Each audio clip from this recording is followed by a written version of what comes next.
Hello, how are you, everyone? This is our first episode of Amplifying Voices, and I'm here with Oscar Silva. He's going to introduce himself. Thank you so much, Douglas. I'm really stoked about this episode. Um, did we mention that this is our first episode? I just did, yeah. This is our first episode, and it's very. I'm very excited about this because we're doing something different for our community. But let's go ahead and people wants to know who are you, what's your role, what do you do? All right. I'm going to try to keep it as simple as possible. I'm a board certified behavior analyst. I've been in the field of ABA for a little over 10 years now. My current role at BTA is as a clinical supervisor. So I work under the 3-tier model. I work very closely with the program supervisor, right, and the behavior technician assigned to each case.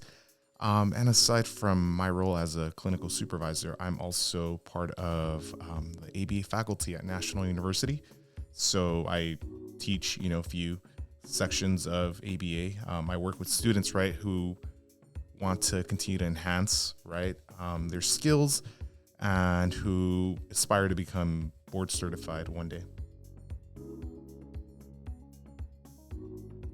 So I mean, we can have an ongoing discussion, right? The idea is to keep it as simple as possible for our listeners, but autism is comprised of, it's a developmental, right, disorder. It is comprised of behavior challenges, right? Behavior excesses, we can call them, comprised of, number of skill deficits, right? Some of the more common skill deficits are associated with functional communication, maybe lack of certain daily living skills, right? Yeah, so we actually we provide services to the autism community. So we actually serve over actually 5 counties, across Northern California. And the mission is to continue to expand, right? But expand in a way where we are helping, vulnerable families, where we are providing excellent quality services.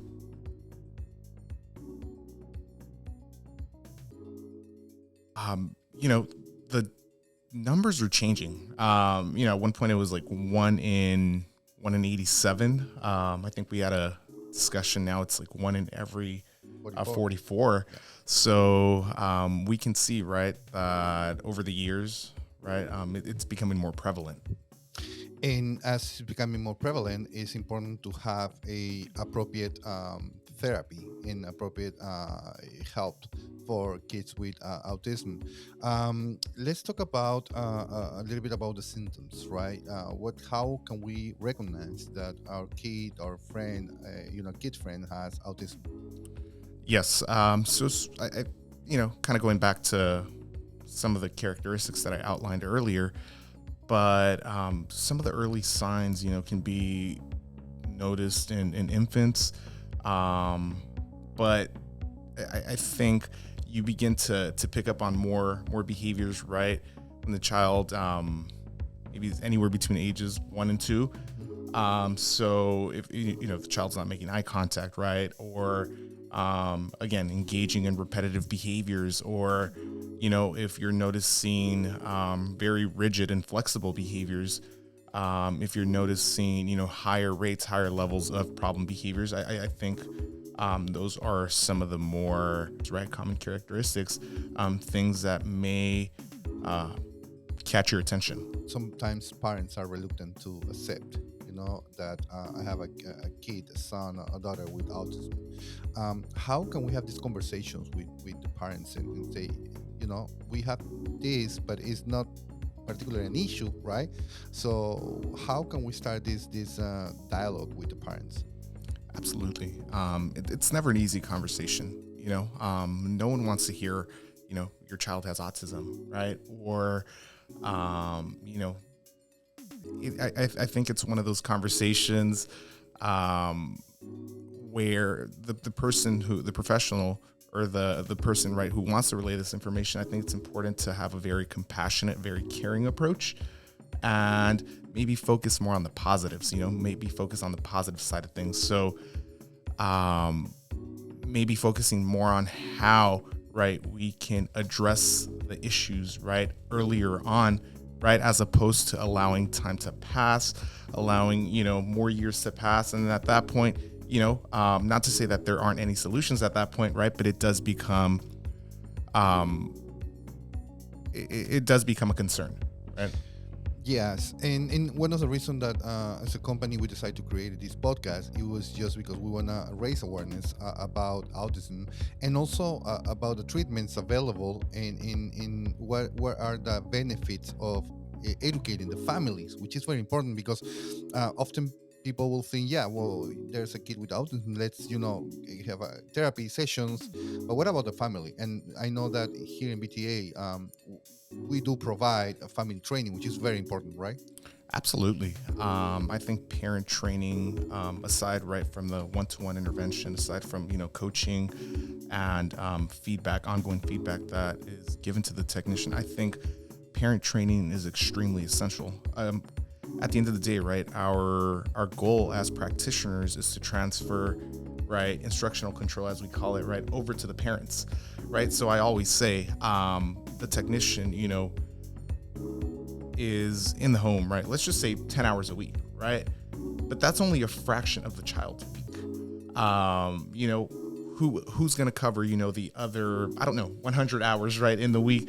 So I think it's really important, right, that we focus on parent training, right, parent consultation, making sure that parents are actively involved in their child's case.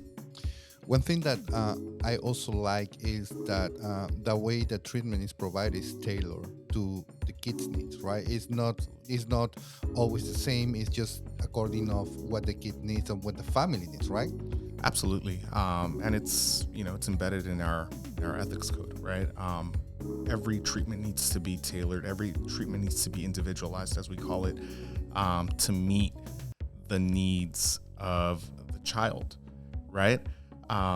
So at that point, right, it's important to identify, right, the behavior that we're working on, right, what it looks like, right, the topography, and coming up, right, with an individualized plan that, again, is gonna suit the child, that's gonna suit the family. We're talking about also prior we start recording this podcast about how this industry of registered technician is growing rapidly, and how the need is also growing as a career. Can you give me an outlook about the career, in the opportunities available for people that wants to get or to do something more rewarding, something that have the actual impact, right? And people right now looking for different things to do that maybe cure their soul, make them feel happy. Just give me an idea of how this career is been progressing. Absolutely. I think you kind of nailed it, right? It's important to understand your passion, right? Understand what drives you, and if you are driven by, making someone's day, putting a smile on someone's face, if you're driven by, making significant changes in people's lives, I think this is a field. This is a field for you, right? And of course, our agency, provides, and again, I'm just focusing on BTA, right, and what we do here. But if if you're driven, right, if you're motivated, we're here for you. The training, I think, is going to come. We offer extensive training, right? We are invested in each one of our behavior technicians, right? We want to ensure that our technicians and all of our employees on the clinical side, right, are fully equipped and prepared, right, to work. But at the end of the day, right, if you are motivated, right, we're here for you. We're here for you. But to answer your question, right, we offer entry level positions, right?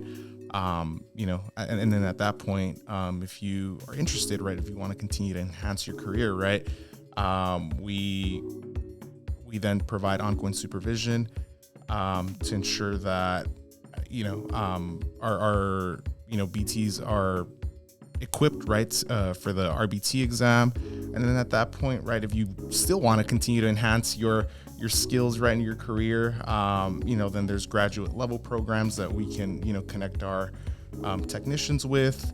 But the idea, again, is to continue to grow. If you aspire to grow, there's room for you in this field.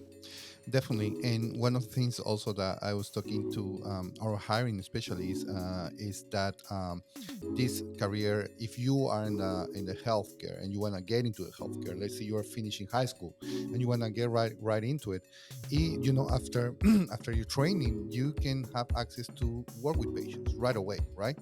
Absolutely. So actually, the RBT credential that I keep referencing is, and of course, it's all listed in the BACB website. But it's a so if you have a high school diploma, you qualify. I think it's more than just working with kids. I think it's making a difference in the lives of in the lives of children, like I said, and digging a little deeper, right? Once you make a difference in the lives of the child, you're also making a huge impact in the lives of a parent, right? Because you can only imagine, right, the challenges that the parents and the families and those who are close to the child are faced with on a day-to-day basis, right? You mentioned the word intervention, and for some people, will might sound like a little bit aggressive because we have this perception of intervention as I'm doing something wrong, or my family gets together, sit down with me, I didn't know anything, and they're gonna talk to me about something that is wrong. But in this word, intervention is totally different. Can you just tell us a little bit more about what intervention means? Great point. We use very sophisticated lingo. Yes, intervention, again, there's negative connotations, right, associated with the word intervention, right?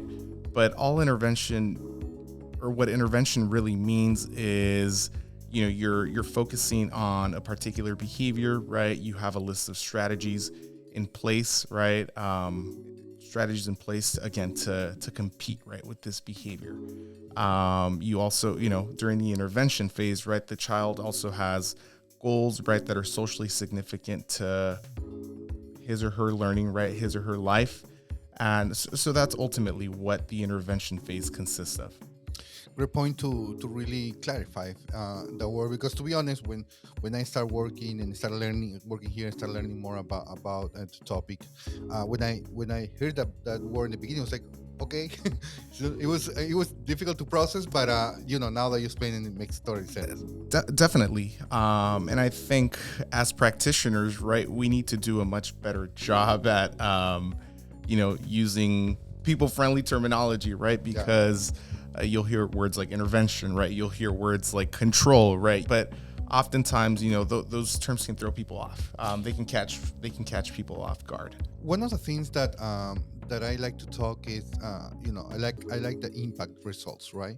And one of the histories that I always hear in the companies where a child is being struggling on their childcare, right, on their school, and sometimes, or oftentimes, parents don't know that their kid has autism until it's been diagnosed it, and then start the treatment.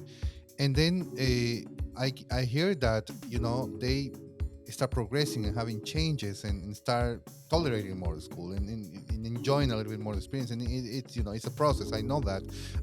So can you just elaborate on that, please? Exactly. So that's the whole idea, right? That right there is the idea. That's the whole idea behind this intervention thing that we're talking about, right? To see socially significant outcomes, right? And it's important to note that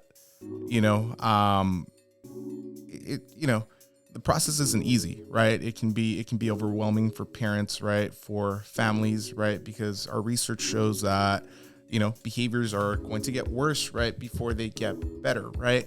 but it's important, to definitely keep your eye on the grand prize, right? It's important to always stay focused and know, where are we going with this? What are some of our objectives? What are some of the things that we're trying to accomplish right through this intervention, right? And so I think once you have that outlined, right, everything just falls into place thereafter. That's great, and I'm really motivated and to hear those histories from the families, from the staff, from everybody that every day are impacting life.